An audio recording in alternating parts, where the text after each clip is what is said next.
بسم الله الرحمن الرحيم السلام عليكم ورحمة الله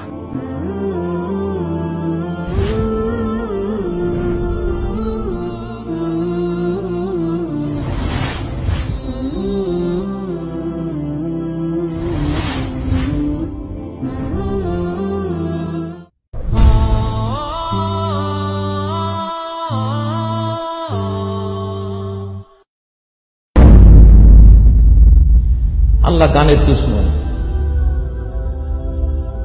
ইন্নাল্লাহ হারাম আলা উম্মতি আল খামরা ওয়াল মাইসির ওয়াল কুবাতা ওয়াল কিনিন ওয়াল গুবায়রা ওয়া কুল্লু মুসকিরিন হারাম।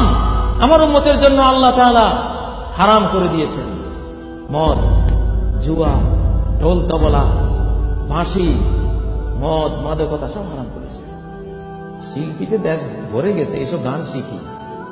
আল্লাহ নবী বলেছেন, মান জালাসা ইলা কাইনাতিন, কোন শিল্পীর কাছে যে বসবে, ফাসামে আমিন, তার কোনো গান শুনবে, তাদের কোনো অনুষ্ঠানে বসবে, বা যে কোনো মিডিয়া যে কোনো ভাবে ওদের কোনো গান শুনবে, সুকফি উযুনাইহিল আলুকু ইয়াউমাল কিয়ামা, তার দুই কানে সীসাকে উত্তপ্ত করে জাহান্নামের আগুনে ওটাকে দুই কানে ঢালা।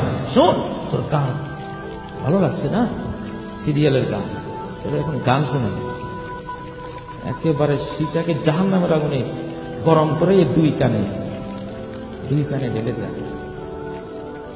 যখন ওই গরম সীসা কানে ঢালা হবে, কোন শিল্পীর গান টানের কোন অস্তিত্বই তখন মনে থাকবে না। মনে আসবে, আরে কেন শুনলাম।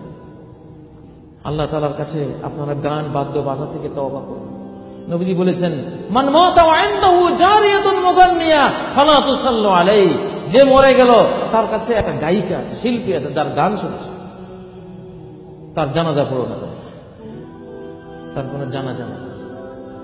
এক লোক রাত্রে গান বাজনা করতেছে, নবীজি শুনে বললেন, লা সালাতা লাহু লা সালাতা লাহু লা সালাতা লাহু, এই লোকের জানাজা নাই, এই লোকের জানাজা নাই, এই লোকের জানাজা নাই।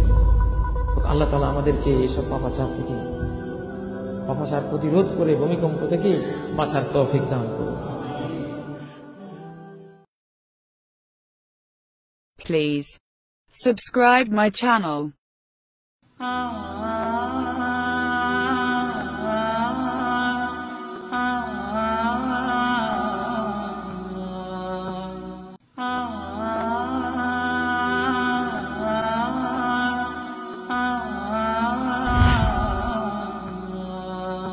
جزاك الله خيرا.